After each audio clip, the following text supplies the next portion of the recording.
Assalamualaikum warahmatullahi wabarakatuh. Hamdan syukran lillah amma ba'd. Sahabat manusia plural yang saya hormati dan saya banggakan. Gatal sekali saya ketika mendengar sultan-sultan kayak gini berceramah dan ceramahnya nyebar ke banyak orang. Dan di dalam kolom komentarnya itu banyak yang memuji dan mengapresiasi.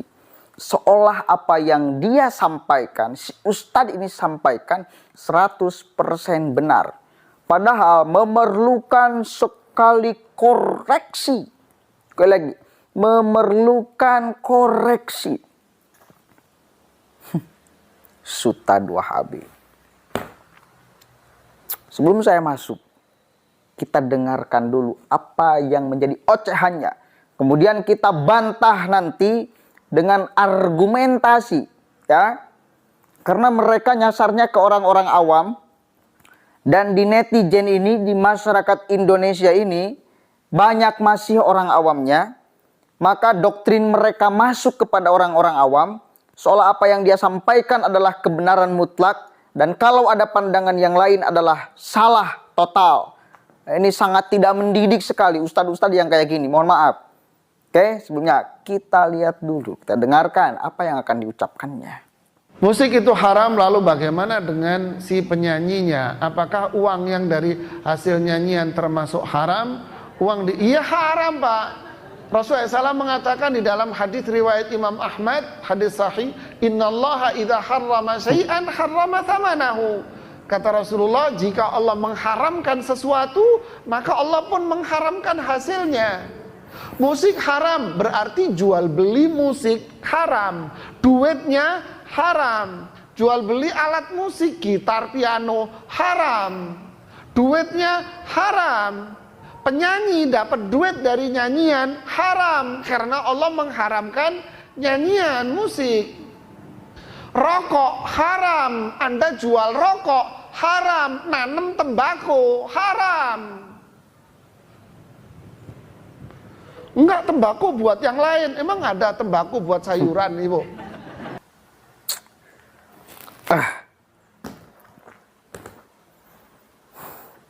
Ini ngejawabnya harus argumentatif atau ngasal. Kita coba akan lawan dengan argumentatif ya. Pertama, kelemahan atau ketidaksukaan saya pribadi kepada ustadz-ustadz yang ada di Indonesia, itu salah satunya mereka tidak jujur terhadap fakta perbedaan pendapat. Dan ini banyak kita jumpai. Watak karakter ustadz yang tidak memaparkan perbedaan pendapat di dalam sebuah hal. Di dalam satu hal. Misal urusan musik. Si ustadz Wahabi itu jelas-jelas dia mengatakan mutlak haram. Yang menjualnya haram. Yang mendengarkannya haram. Kita itu tiap detik di Indonesia itu ngerujak haram kayaknya. Oh, mampir makan ke warung-warung mendengarkan ada lagunya haram. Apakah benar ulama memutlakan terhadap hukum musik, kemudian pendengarnya, kemudian lagunya itu haram? Apakah benar semua ulama mengharamkan? Sebetulnya ini sudah banyak dibahas. Tetapi satu kali lagi, ketika ada orang ini kemudian kembali viral, maka kita punya kewajiban untuk mengkanternya, untuk menerangkan ke publik kebodohan yang dia sebarkan. Berikanlah wawasan yang luas kepada masyarakat, agar masyarakat punya pilihan dan bijaksana di dalam memilih. Sekali lagi, di dalam hal musik, ulama itu berbeda pendapat. Berbeda pendapat. Imam Al-Ghazali sudah membahasnya di dalam kitab Ihya Ulumuddin. Beliau mengkaji perbedaan pendapat para ulama. Beliau menuliskan yang kemudian mengharamkan dan membolehkan ulama mana aja. Hingga pada akhirnya Imam Al-Ghazali berkesimpulan bahwa musik itu beda alat musik dengan lagunya dan dengan pengiringnya. Beda itu. Alat musiknya ini tidak haram. alat musiknya ini satu kali lagi tidak haram. Lagunya, ya, kalimat lagunya ini bisa jadi haram, bisa jadi tidak. Tergantung liriknya. Nah, yang mengiringinya ini, kalau diiringi dengan mabuk-mabukan, dengan jinah, dengan segala macam poya-poya fatamorgana, yang jelas hukumnya haram, maka musik itu menjadi haram. Tetapi bukan karena haram benda musiknya, tetapi karena pengiringnya. Jadi hukum dasar musiknya itu, alat musiknya itu gak jadi soal namanya benda, tetapi bisa menjadi haram bila musik diiringi dengan mabuk-mabukan dan segala macam. Jadi hukumnya itu kena kepada pengiringnya.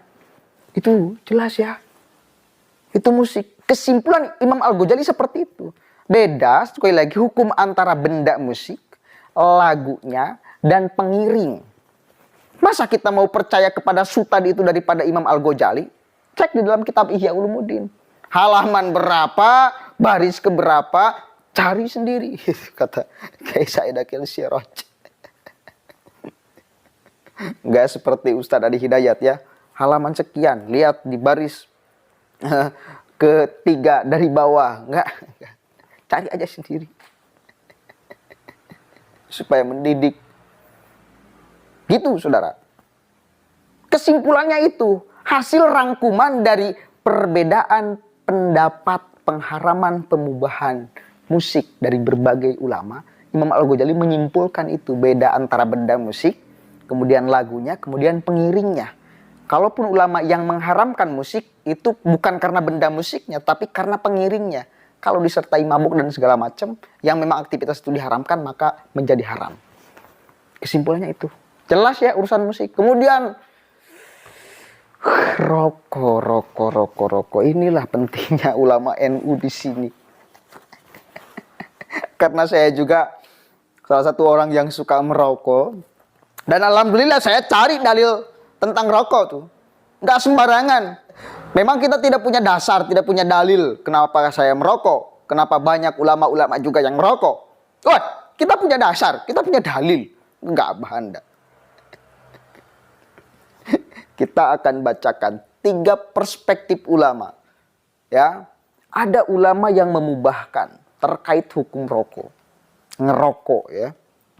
Karena tidak ada dasarnya teks di dalam Al-Quran ataupun Al-Hadis yang menuliskan tentang hukum tembakau.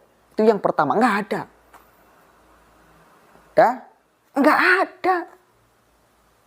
Boleh hukumnya. Kemudian yang kedua, ada yang memakruhkan. Dasarnya apa ulama yang memakruhkan? Karena rokok ada potensi kita kalau merokok itu penyakit. Kita dapat penyakit. Tetapi belum sampai pengharaman. Karena level kita sakit gara-gara ngerokok itu sedikit. Belum bisa level sampai pengharaman. Itu yang kedua, makruh hukumnya. Nah yang ketiga, itu haram. Karena kata ulama yang ketiga, jelas. Rokok itu menyebabkan kanker jantung dan sebagainya. Itu yang tertulis di bungkus rokok ya. Jelas itu mengandung penyakit. Potensi sakitnya gede daripada potensi sehatnya orang-orang yang merokok katanya. Nah, pandangan 3 ulama ini boleh kita pegang. Boleh berlaku universal maupun individual.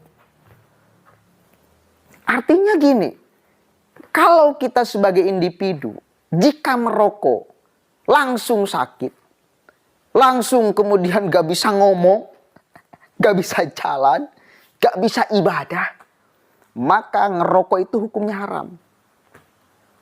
Tapi kalau kita ngerokok sehat-sehat aja, kalem-kalem aja, gak ada kemudian perubahan, bahkan yang ada semangat, maka hukum rokok menjadi mubah ataupun makruh. Gak sampai haram. Jadi berlaku kepada individual maupun universal urusan ini. Ya kan kalau seperti itu nggak jauh beda seperti nasi. Makan nasi itu bisa jadi haram bila kalau kita makan nasi menjadi mabuk. Ada teman saya yang kalau lihat nasi itu seperti belatung, nggak mau dia makan nasi. Kalau dia makan nasi menjadi muntah, menjadi sakit, maka untuk dia makan nasi itu haram. Karena apa? Karena ngelihat nasi seperti ngelihat ulat, dan kalau dia makan nasi itu menjadi badannya sakit. Jadi